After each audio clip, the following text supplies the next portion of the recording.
Nani, can you please state your name for the court? Yes, my name is Nani Wesley. Your Honor, we're waiving the preliminary examination. I know there's a bond violation hearing that needs to be addressed. Yes, you need to address that now, please. Your Honor, she will be acknowledging and admitting to the bond violation. Hopefully I can say a few words after that.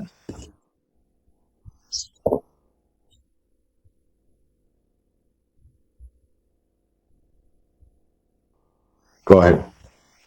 Your Honor, I did submit some documents to the court. Hopefully Your Honor has had a chance to review those. She's been treating with the Home of New Vision since about April of this year, and she attends AA meetings pretty regularly.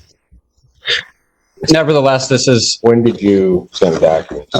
Yesterday, Your Honor. Okay, go ahead. That looks like one of them. She's been treating with Home of New Vision since April. She's going to AA quite a bit. It is a struggle, though, Your Honor, and she admits the struggle. She has gone back to Home of New Vision. She has spoken with them. She's told them about what's going on. They're giving her some things to do to redouble her efforts.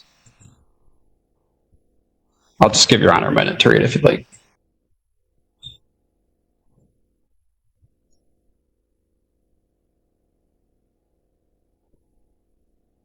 Go ahead. They've had her go out and get a sponsor. She's been working with a sponsor now. I've attached a letter from her, Your Honor. She's really been pushing Nani to get new strategies in place, new ways of dealing with things, new ways to address her thoughts and behaviors as it relates to drinking. And she appreciates that pushing from the sponsor, Your Honor, and she can tell you that as well. Go ahead. She has been putting in some very serious hard work, Your Honor. We're hoping that the court can take that into consideration and please give her a second chance at this, Your Honor. She went to Home of New Vision again this morning, and they hooked her up with a recovery coach. She gave me her card from her, and she says that they've been also giving her new strategies as well in dealing with this. So she does admit the violation, Your Honor. She is a bit ashamed of herself, given that she's trying to put in a serious track record to get to this point. But she's dealing with it as proactively as she possibly can. Well, then when it was asked about, why didn't she just say what happened? Freaked out, got nervous. There's no good excuses for it, Your Honor. Well, but there were numerous times she could have, like a better term, just come clean on it. She didn't do it. It's hard. It's not like they just asked her once, then they wanted her to take an ETG, and she sat there and skirted around all of that. She got scared, Your Honor.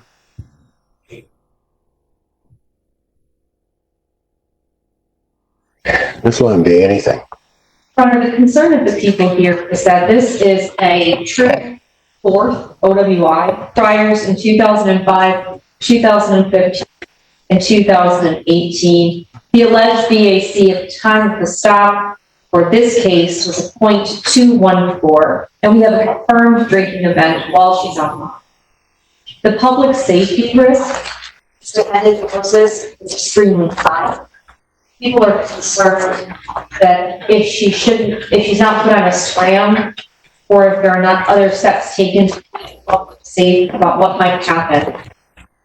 This event, fortunately, it seems like it is being taken seriously. History of the defendant with alcohol cannot be ignored by the people. We are requesting either a remand or a SRAM tether installation before she leaves this. Court statement. Your Honor, my name is Nan Wesley. We're here today to address a bond violation, and I would like to begin by acknowledging that my client understands the violation and takes responsibility for it.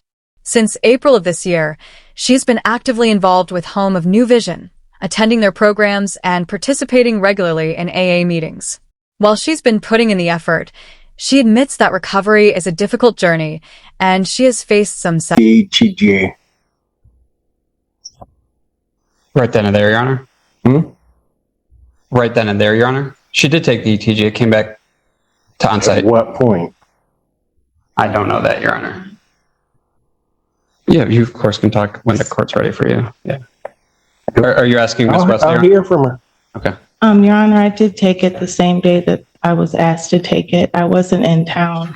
I told her I wasn't in town, and she said that I needed to take it, which I did do. I came back to Ypsilanti to take it. I was not in the area.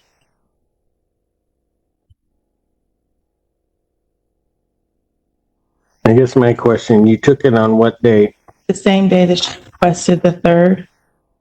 Why didn't you tell her you did? I did tell her, Your Honor. When? I told her, What? Okay, let me ask this. Why was your story changing? I was nervous when she called me, and I told her that I wasn't in the area right away. And she said, well, where are you? And I said, I'm out of the area. I'm up north. And she said, well, your device isn't up north. It's in Detroit. And I told her that I would come back if she needed me to. And she said, well, I can give you some places where you were at to test. And I said, I will try to make it back so I can do so. And I did do that. I did it the same day she asked me to. Your Honor, if I may, the report that I received does indicate the testing was done on-site, not community corrections. And I also have that same information, I think the court has as well, where the initial information that's provided by the defendant to community corrections was that she was up north and unable to do that. But that 20 minutes before this contact, GPS and SoberLink said she was in Detroit. And then the defense said she didn't have it with her, SoberLink. I didn't physically have it with me, Your Honor. I wasn't with the SoberLink. That's what she was asking me, the corrections officer. And I told her. Where up north were you? In Dryden, Michigan. In where? Dryden.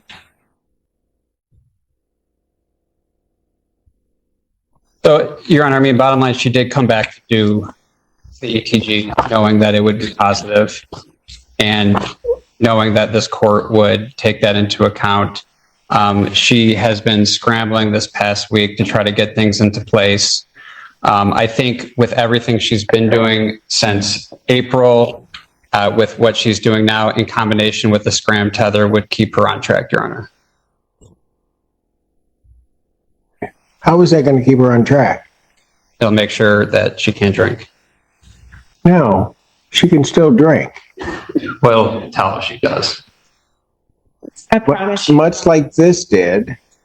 And then when they call her on it, she starts all kinds of excuses, Mr. Allen. I'm begging you, Your Honor, I will not. I have, at the time, did not have a sponsor in place. I have a sponsor now. I'm working with Home of New Vision on a weekly basis. I see the treatment coordinator. She did submit a letter to say that. I told her right away. Man, this is the 4th time. Then you get caught the 4th time. You're almost 3 times the legal limit. You get a bond. You're out. We put you on a SoberLink. You drink. Then when you're called on it, you begin this whole thing of going around it and everything. And that's what gets you into treatment. Well, So what you want me to do is you want me to take the chance of putting you on a scram tether, allowing you to get behind the wheel of a car, maybe having drank. Other ways to manage her thoughts and behaviors around alcohol. I've provided a letter from her sponsor that details the work they've been doing together. The sponsor has been encouraging her to stay focused and make progress, and my client truly appreciates the support. She is dedicated to making these positive changes and is willing to put in the hard work required. Today, she went back to Home of New Vision and met with a recovery coach. They gave her a new set of strategies to help her along. do that. I have Bond revoked. Defendant's remanded. I'll adjourn this out 1 week. We are waiving the preliminary examination. I'll adjourn it out 1 week. She can do the waiver then, but she's going to do this now.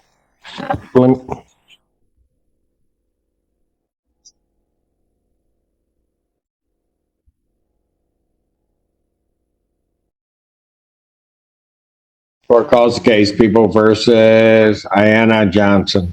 On behalf of the people.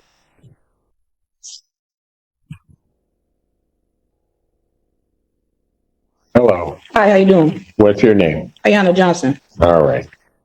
Ma'am, you are before the court on a count complaint that alleges, I can find the paperwork here, that on or about October 16, 2023, at the location of West Michigan Avenue near Munger Road in Pittsfield Township, Washington County, State of Michigan, count one alleges that you did operate a motor vehicle while intoxicated. Do you understand the nature of that charge? Yes, sir. That is a misdemeanor punishable by up to 93 days in jail, up to a $500 fine plus court cost. The court could order community service and any rehabilitative services the court deems necessary. Could also order your vehicle immobilized. Could order you also to pay the cost of the prosecution as well as the cost of any emergency governmental services. You understand all of that, ma'am? Yes, sir. All right. Count two alleges that you are operating by a minor with any blood alcohol content. That is also a misdemeanor punishable by up to 360 hours of community service, a $250 fine plus court costs. Court could order rehabilitative services, could order you to pay the cost of the prosecution as well as the cost of any emergency governmental services. You understand that, man? Yes, sir. It looks like these are charged in the alternative, potentially. All right. First question I have for you, ma'am, is do you wish to be represented by an attorney? I don't know what that means. You want an attorney to assist you and represent you in this case? To be honest, I don't know what an attorney does. So, You don't know what an attorney does? no, I don't know nothing about the court. So, no. How old are you? 19.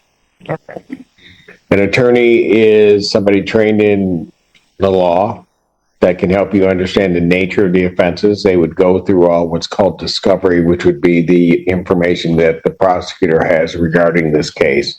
That could be video, the police report, explain to you the ramifications of that information, as well as if there were a plea agreement, meaning that you would plead to some charge, which you were sitting in the courtroom while I was doing some of those.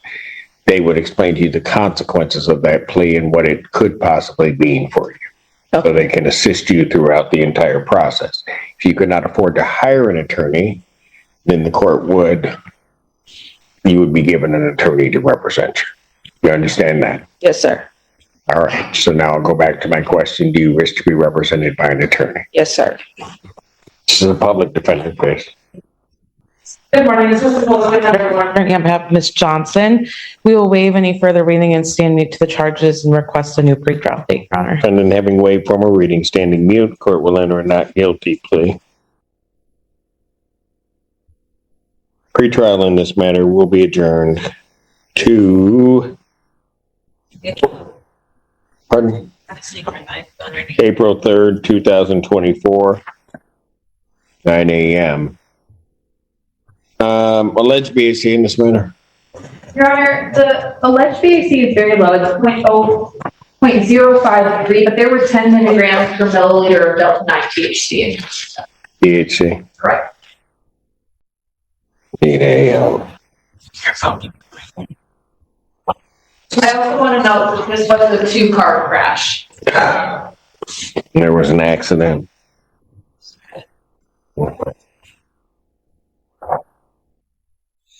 Anything you want to say before I set bond in this case? Your Honor, I would, seeing as Ms. Johnson is young, she stated she doesn't have any prior records or prior convictions. I would ask for a personal bond and any. When she was asked to take the EEG test, she did so promptly, despite being out of town. She acknowledged that her initial explanation wasn't accurate, but that was due to nervousness and confusion in the moment. She now understands the importance of being upfront and truthful in these matters. It's clear she's made mistakes, but she has also made significant efforts toward recovery. Since April, she's been working with Home of New Vision, attending AA. Where? I go to Pathways to Success. So, let me just ask you, you have your high school diploma? Not yet.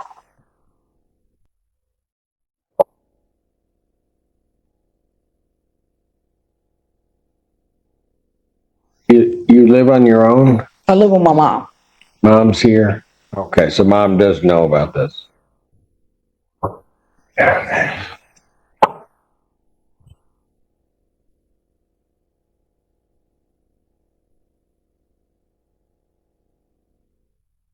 Defendant's bond will be set in the amount of $15,000 personal recognizance bond. Young lady, I'll order standard conditions. That includes no assaultive behavior or use or possession of any weapons or ammunition. There is to be no possession or consumption of any alcohol, recreational marijuana, or any illegal drugs. You understand that? Yes, sir.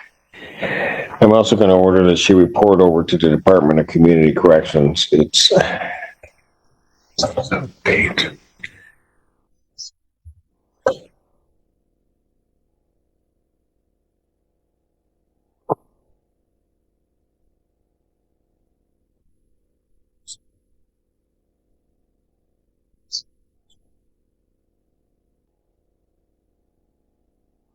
She's going to report over for placement on a sober link unit, given her age and the fact that there was alcohol in her system and there was an accident in this case.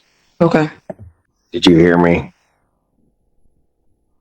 Yes, I was just telling her SoberLink is something she's going to blow into 3 times a day. All right. And then I'm going to order a urine test. All right. Let me ask this. Do you have a medical marijuana card? No.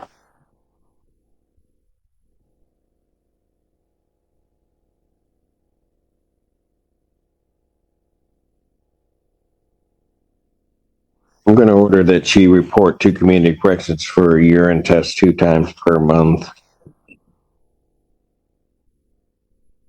Also, so she'll have those 2 things to do twice a month. She'll have to report there for that, and she'll be on the sober link.